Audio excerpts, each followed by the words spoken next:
Thank you, Mr. Speaker.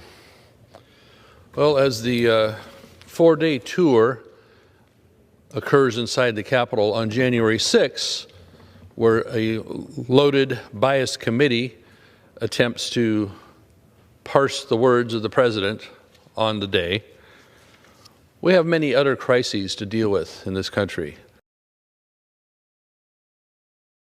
They're directly affecting and harming the American people, their ability to do their basic day-to-day operation in their homes, get to their jobs, get their kids to school.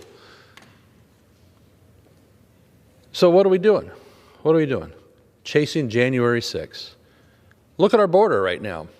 We're under the current Biden policies, we're attracting the largest caravan ever of illegal aliens heading towards our border. The idea that we're going to get rid of Title 42 or just the general porosity of the border anyway.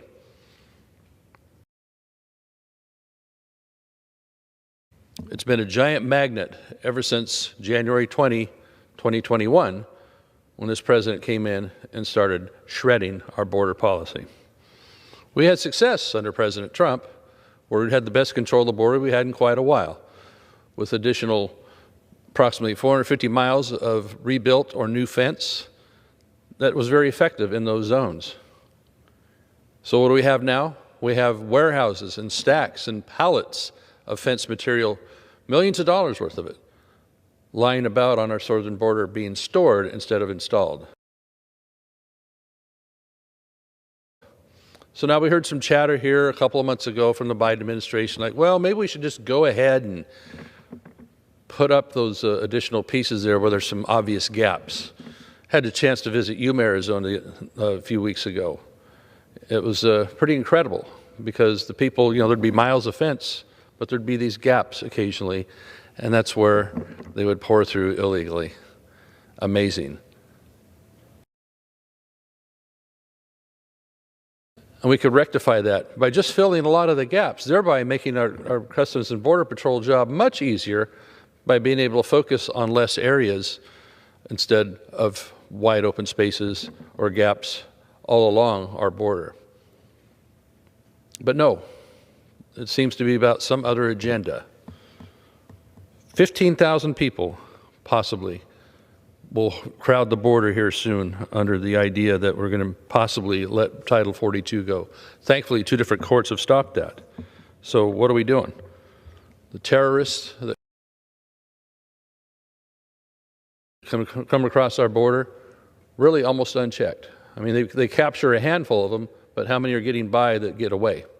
We don't know that. Are they starting cells right here in our country? Why not? So as we know, in April, there was over 230,000 encounters, they call them, at the southern border. So that's the highest in U.S. history for 1 month. Why is this? Because we have a giant magnet, again, turned on by this administration saying, come on across. You only need to have a sliver of a excuse for asylum. The asylum law needs to be changed if that's how they're going to enforce it, because it has to be for a true threat. And you also have to seek asylum in the country closest to you if you're an asylum seeker, and that's what you're really after. The one closest to you, not pick and choose what country you're going to move up to, basically the United States with all the benefits it hands out.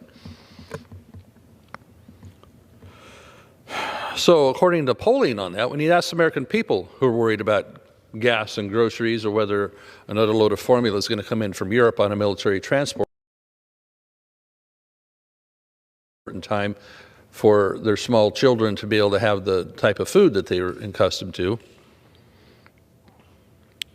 the majority of Americans disapprove of the Biden administration operation of our borders, especially the elimination of Title 42, which is a health risk issue. So we're putting really, with the issue when you talk about formula, we're putting Americans last. When the Biden administration prioritized shipments of pallets of baby formula to the border holding stations instead of across the fruited plain, it's pretty pathetic. Indeed, it was this administration whose FDA stepped in on the major producer of formula and said, we're going to shut you down because we had a couple incidents that have been reported. So what happens? FDA doesn't call back the major producer of formula, the company, say, what is it, when they ask, what is it we need to do to be in compliance in your eyes? The administration knew about this, yet they prioritized what formula is available to go down to the border stations there. Thankfully, recently we passed legislation so that we could release more supplies to have them be eligible for those that are on assistance. So as we see the disaster on the border, I don't see a single remedy even being talked about by the Biden administration. They don't really care about the American people. I yield back.